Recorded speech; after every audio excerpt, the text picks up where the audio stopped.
¿Alguna vez te has puesto a pensar quién manda allá arriba? No, no estoy hablando del cielo de tu ciudad, estoy hablando del espacio, ese lugar infinito, lleno de estrellas, planetas, y ahora, cada vez más lleno de satélites, cohetes, estaciones espaciales y hasta planes para sacar minerales de los asteroides. Parece de película, ¿verdad? Pero la verdad es que el espacio se ha vuelto una nueva frontera, no solo para la ciencia, sino también para los negocios, y claro, para la política. Y con tanta gente y tanto interés subiendo, una pregunta se hace cada vez más importante. ¿Quién pone las reglas del juego allá afuera? ¿Existe una ley del espacio? ¿Quién es el dueño de la luna? ¿Puedo decir que un asteroide es mío? Quédate conmigo que hoy vamos a descubrir los secretos del derecho espacial y a entender quién manda de verdad en este lugar sin fronteras. Hola exploradores del conocimiento, sean muy bienvenidos a nuestro canal. Hoy, vamos a empezar un viaje fascinante por un tema que mezcla la ciencia ficción con la realidad de hoy en día, el derecho espacial. Puede sonar como algo muy lejano, cosa de abogados de otro planeta.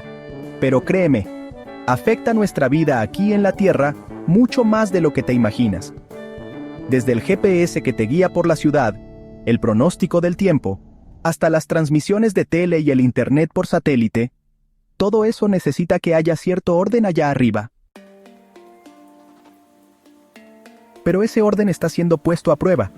Empresas con muchísimos millones están lanzando grupos de satélites. Los países planean poner bases en la Luna. Y la idea de sacar minerales de otros planetas o lunas ya no es solo de película, ahora es un plan de negocios. Pero con esta nueva carrera espacial, aparecen problemas enormes. Basura espacial que pone en peligro las misiones. El riesgo de que pongan armas en órbita. La pelea por ver quién puede explorar qué cosa. Y las leyes que tenemos, hechas allá en los tiempos de la Guerra Fría, ¿será que todavía sirven para esto? En este video, nos vamos a meter de lleno en este universo. Vamos a entender las ideas principales que han tratado de poner orden en el espacio por más de 50 años. Vamos a conocer los problemas que están poniendo a prueba estas reglas.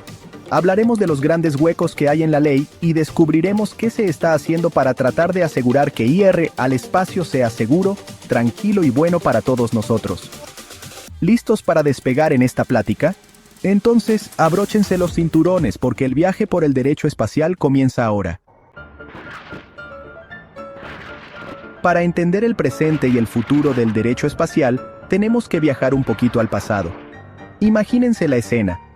En mero apogeo de la Guerra Fría, Estados Unidos y la Unión Soviética en una competencia muy fuerte por ver quién era mejor en tecnología y en lo militar. La carrera espacial estaba con todo. El Sputnik ya le había dado la vuelta a la Tierra. Y el miedo de que esta competencia se pasara al espacio, con armas nucleares puestas en órbita, era de verdad y daba mucho miedo. Fue en este ambiente de nervios, pero también de esperanza en la exploración científica, que las Naciones Unidas entraron en acción. El objetivo era claro, evitar que el espacio se convirtiera en un nuevo lugar de guerra y asegurar que esta nueva frontera se explorara de forma pacífica y para el bien de toda la gente del mundo. El resultado de este trabajo de los diplomáticos fue el papel más importante del derecho espacial hasta hoy. El Tratado sobre los Principios que deben regir las actividades de los estados en la exploración y utilización del espacio ultraterrestre, incluso la Luna y otros cuerpos celestes. Uf, qué nombre tan largo, ¿verdad? Por eso, normalmente le decimos nomás Tratado del Espacio Exterior, o en inglés, Outer Space Treaty, firmado en 1967. ¿Pero qué dice este tratado? Al final de cuentas, este tratado pone unas ideas principales que son como los cimientos de estas leyes del espacio. Vamos a echarle un ojo a los más importantes, de forma bien directa. Primero, el espacio es de todos. El artículo 1 dice que la exploración y el uso del espacio deben hacerse para el bien y el interés de todos los países, sin importar qué tan avanzados estén. Se considera como algo que le pertenece a toda la humanidad. O sea, nada de que sea un club exclusivo del espacio. La idea es que lo bueno que salga de ir al espacio como los conocimientos de ciencia y las nuevas tecnologías, se comparta con todos. Segundo, libertad para explorar, pero sin dueño. El espacio exterior, o sea, donde están las estrellas, incluyendo la Luna y otros cuerpos celestes, es libre para que todos los países lo exploren y lo usen, sin tratar diferente a nadie. ¿Quieres mandar una navecita a Marte? Adelante. ¿Quieres investigar un asteroide? Dale con confianza. Pero, y este es un pero bien grande, el artículo 2 prohíbe que cualquier país diga que es dueño del espacio o de cualquier cuerpo celeste. Nada de clavar la bandera en la Luna y decir esto es mío. No se puede decir que es tuyo por declararlo, por usarlo, por ocuparlo, ni de ninguna otra forma. El espacio es como el mar abierto lejos de la costa. Una zona internacional, que no es de nadie en particular, pero que todos pueden usar. Tercero, usarlo en son de paz es la regla. Este es un punto súper importante, especialmente si pensamos en cómo estaba la cosa en la Guerra Fría. El artículo 4 prohíbe poner armas nucleares, o cualquier otra arma que destruya muchísimas cosas en órbita alrededor de la Tierra, en la Luna o en cualquier otro cuerpo celeste. Además, la Luna y otros cuerpos celestes se deben usar solamente para cosas pacíficas. Esto quiere decir, nada de bases militares, ni de probar armas, ni de hacer ejercicios militares en esos lugares. Ojo aquí, el tratado habla bien clarito de armas que destruyen muchísimo y de actividades militares en la Luna y otros cuerpos celestes. No prohíbe directamente que pasen misiles por el espacio o que se pongan armas normales en órbita de la Tierra. Y eso ya crea una zona medio confusa que vamos a platicar más adelante. El cuarto principio, la responsabilidad es de quien lanza. Si un país, o hasta una empresa de ese país, decide lanzar un objeto al espacio, ya sea un satélite, un cohete o lo que sea, ese país es responsable internacionalmente por esa actividad.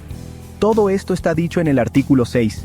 Y hay más, si ese objeto espacial causa algún daño, digamos, un satélite que se descontrola y se estrella en otro país, o choca con otra nave espacial, el país que lo lanzó es responsable de pagar por los daños.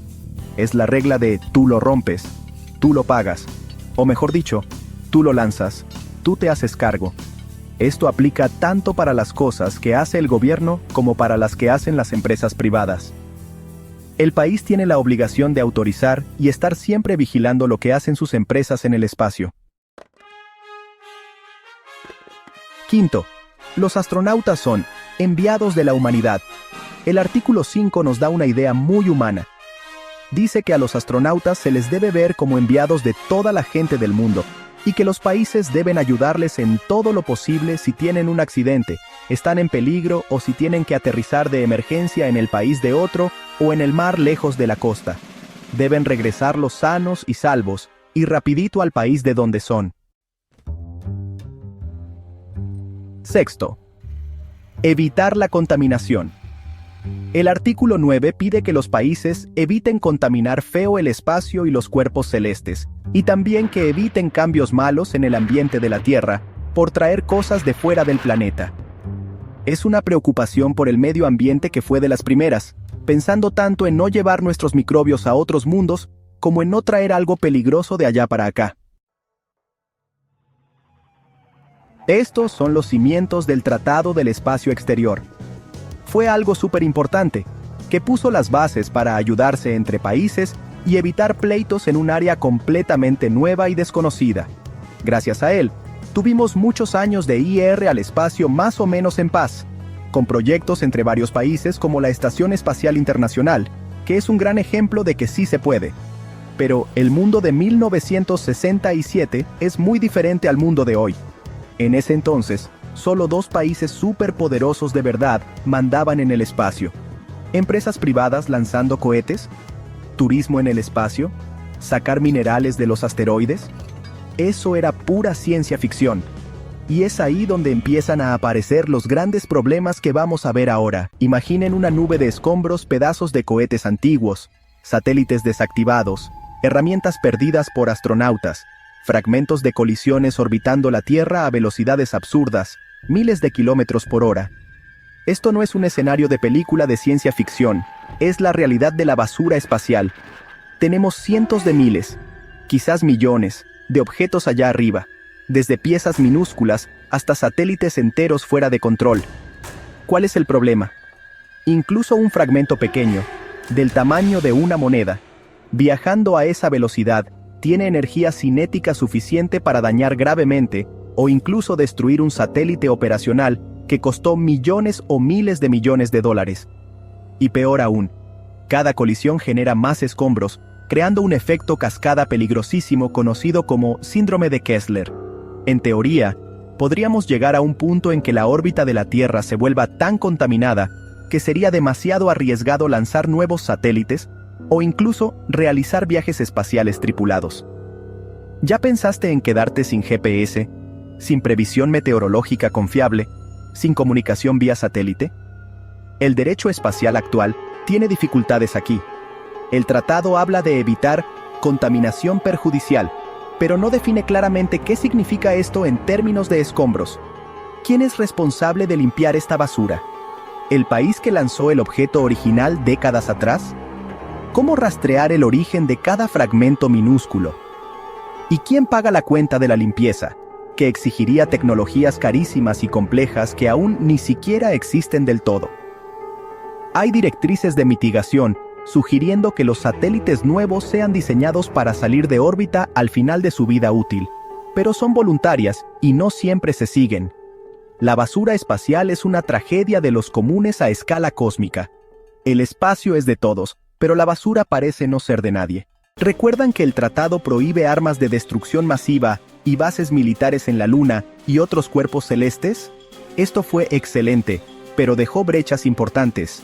No prohíbe claramente el desarrollo y la colocación de armas convencionales en órbita terrestre, y tampoco impide el desarrollo de armas antisatélite, ASATs, que son misiles u otras tecnologías diseñadas para destruir los satélites de otros países. En los últimos años, hemos visto una preocupación creciente por la militarización del espacio. Países han probado armas ASAT, destruyendo sus propios satélites antiguos, pero generando enormes nubes de basura espacial peligrosa para todos. Existe el temor de que los satélites puedan ser usados para espionaje agresivo, interferencia en comunicaciones, o incluso como plataformas para ataques dirigidos a la Tierra, el llamado bombardeo cinético, usando la energía de la caída de objetos masivos. La línea entre uso militar pacífico, como satélites de comunicación y reconocimiento, permitidos por el tratado, y actividades agresivas es tenue. ¿Cómo verificar si un satélite aparentemente inofensivo no esconde una capacidad ofensiva? La falta de transparencia y la dificultad de verificación crean un clima de desconfianza. Intentar crear nuevos tratados para prohibir armas en el espacio ha sido extremadamente difícil, pues las grandes potencias espaciales tienen intereses estratégicos y son reacias a aceptar limitaciones. El espacio, que debería ser la provincia de toda la humanidad, corre el riesgo de convertirse en el próximo gran escenario de tensiones geopolíticas y, quién sabe, de conflictos. Quizás el desafío más complejo y que más evidencia las limitaciones del Tratado de 1967 sea la cuestión de la explotación de recursos espaciales. La Luna, asteroides y otros planetas son ricos en minerales valiosos helio 3, potencial combustible para fusión nuclear, metales raros, agua, que puede ser separada en hidrógeno y oxígeno para combustible de cohetes. Con el avance de la tecnología, la minería espacial dejó de ser un sueño para convertirse en un objetivo concreto para varias empresas y países, pero ahí entra el artículo 2 del tratado. El espacio ultraterrestre no está sujeto a apropiación nacional por reivindicación de soberanía, por medio de uso u ocupación o por cualquier otro medio. La pregunta de $1 billón es: ¿extraer recursos de un asteroide y traerlos a la Tierra o usarlos en el espacio es una forma de apropiación? Estados Unidos, en 2015, aprobó una ley, el Commercial Space Launch Competitiveness Act, que dice que sus ciudadanos y empresas pueden poseer, transportar y vender recursos extraídos de cuerpos celestes aunque no puedan reivindicar soberanía sobre el cuerpo celeste en sí. Luxemburgo, Japón, Emiratos Árabes Unidos siguieron con legislaciones parecidas. Su lógica es: no puedes ser dueño de la Tierra, el asteroide, pero puedes ser dueño de los frutos que recoges de ella, los minerales. Por otro lado, muchos países, incluyendo Rusia y Brasil, y muchos juristas argumentan que esto viola el espíritu, si no la letra, del artículo 2 y del principio del espacio como provincia de toda la humanidad. Temen que esto lleve a una carrera desenfrenada por recursos, beneficiando solo a los países y empresas con tecnología para llegar allí primero, y potencialmente generando conflictos por áreas ricas en minerales. ¿Quién tiene derecho a qué? ¿Cómo garantizar que los beneficios sean compartidos? El Tratado del Espacio simplemente no da respuestas claras para esta nueva era de exploración comercial, basura espacial, militarización y apropiación de recursos. Estos tres fantasmas muestran que el marco legal que tenemos, aunque fundamental, está crujiendo. Y esto nos lleva directamente a la siguiente cuestión: las lagunas evidentes en la ley. Si el Tratado de 1967 es la base, podemos decir que esa base está llena de agujeros, o mejor dicho, lagunas que no fueron previstas o detalladas en la época. Estas lagunas crean incertidumbres y abren espacio para interpretaciones conflictivas, justamente cuando más necesitamos claridad. Como vimos, el tratado fue pensado en una época en que solo los estados tenían capacidad de ir al espacio. Hoy, el escenario está dominado por empresas como SpaceX, Blue Origin, Virgin Galactic y una infinidad de startups. Lanzan cohetes, operan megaconstelaciones de satélites, como Starlink, planean turismo espacial y apuntan a la minería. El artículo 6 dice que los estados son responsables por las actividades de sus entidades no gubernamentales y deben autorizarlas y supervisarlas. Pero, ¿qué significa esto en la práctica? ¿Cuál es el nivel de supervisión exigido? ¿Cómo lidiar con empresas multinacionales, registradas en un país, pero con operaciones e inversores de varios otros?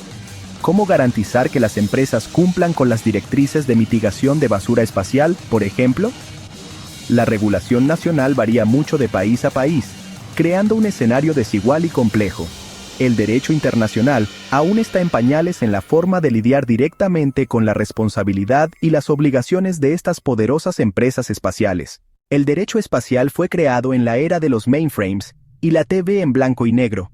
No anticipó, y por lo tanto no regula directamente, una serie de tecnologías que son o serán cruciales en el espacio. Piensen en inteligencia artificial controlando enjambres de satélites, la vulnerabilidad de sistemas espaciales a ciberataques, la posibilidad de impresión 3D de piezas o hábitats en el espacio, propulsión avanzada que puede llevarnos más lejos, o incluso la edición genética para adaptar humanos a largos viajes espaciales.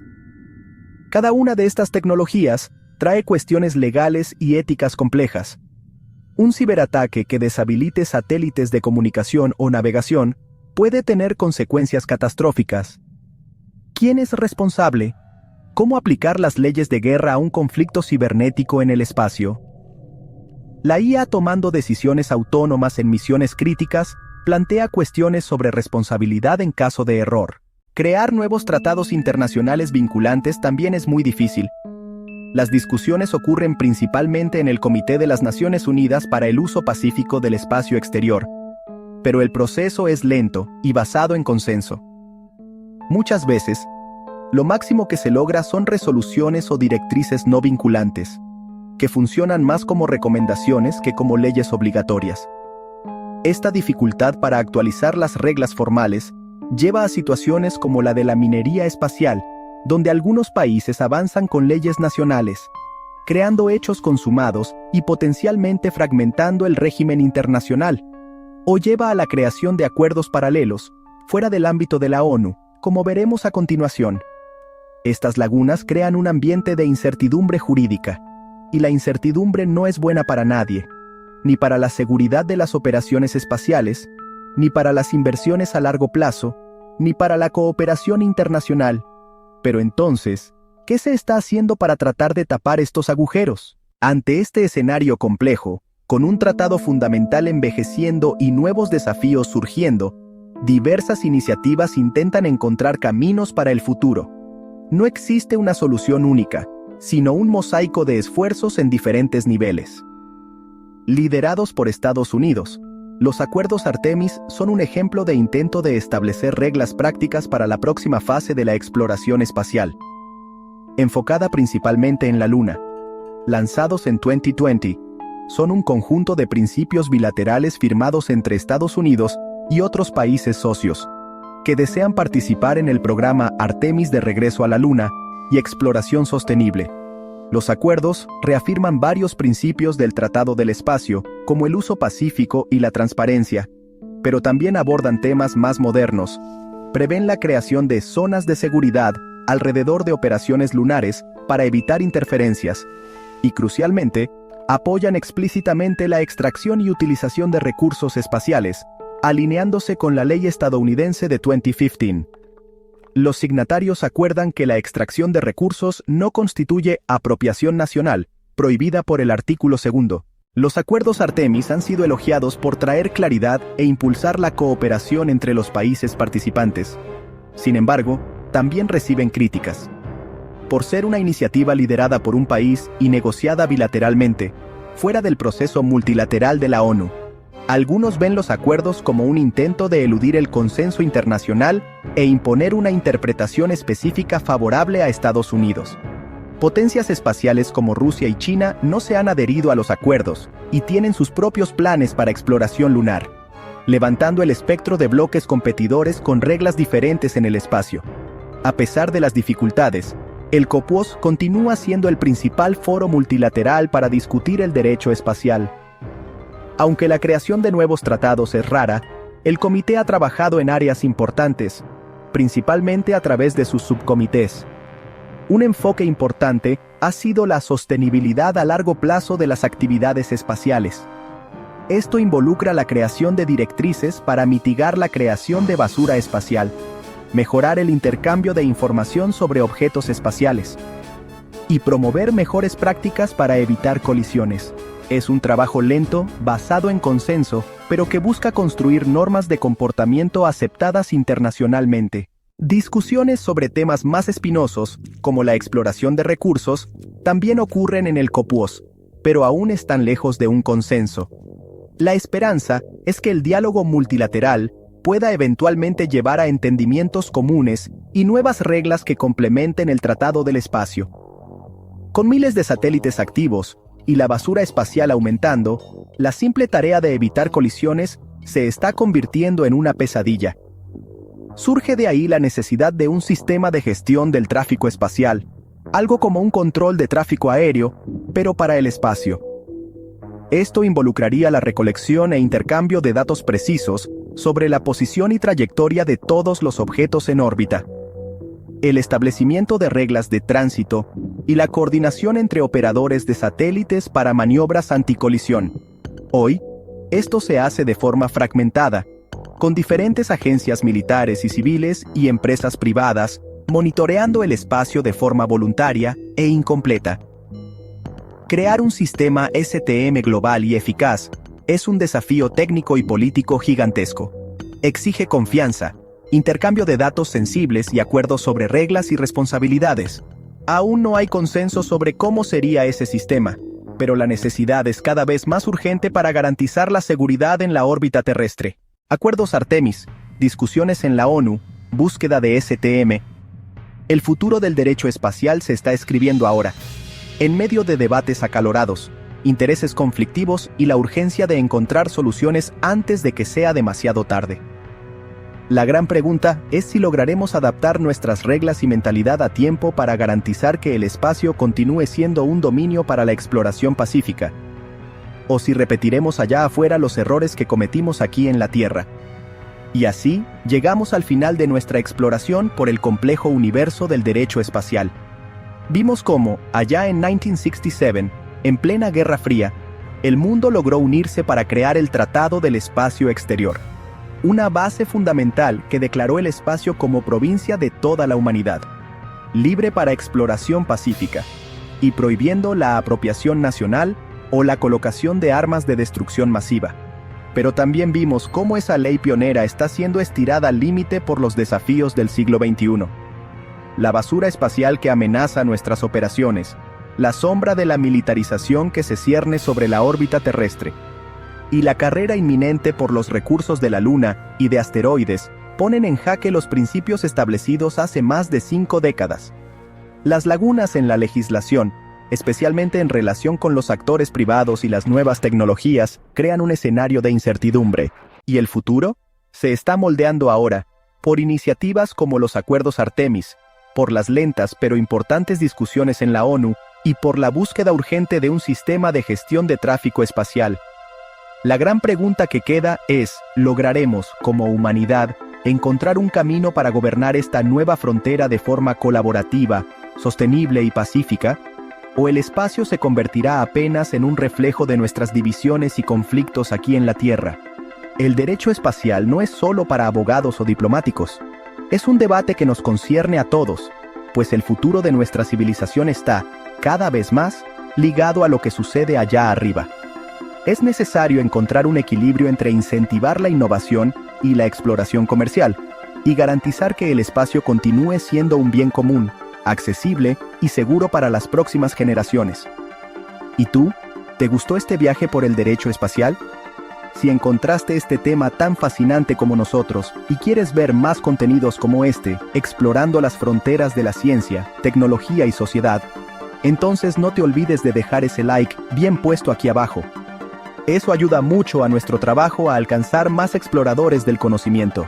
Y claro, si aún no formas parte de nuestra comunidad, haz clic ahora en el botón de suscribirse y activa la campanita para no perderte ninguno de nuestros próximos despegues. Tenemos muchos otros temas increíbles en nuestra plataforma de lanzamiento. Muchas gracias por acompañarnos hasta aquí. Fue un placer inmenso compartir esta discusión con ustedes. Déjenos ahí en los comentarios qué piensan sobre el futuro del derecho espacial.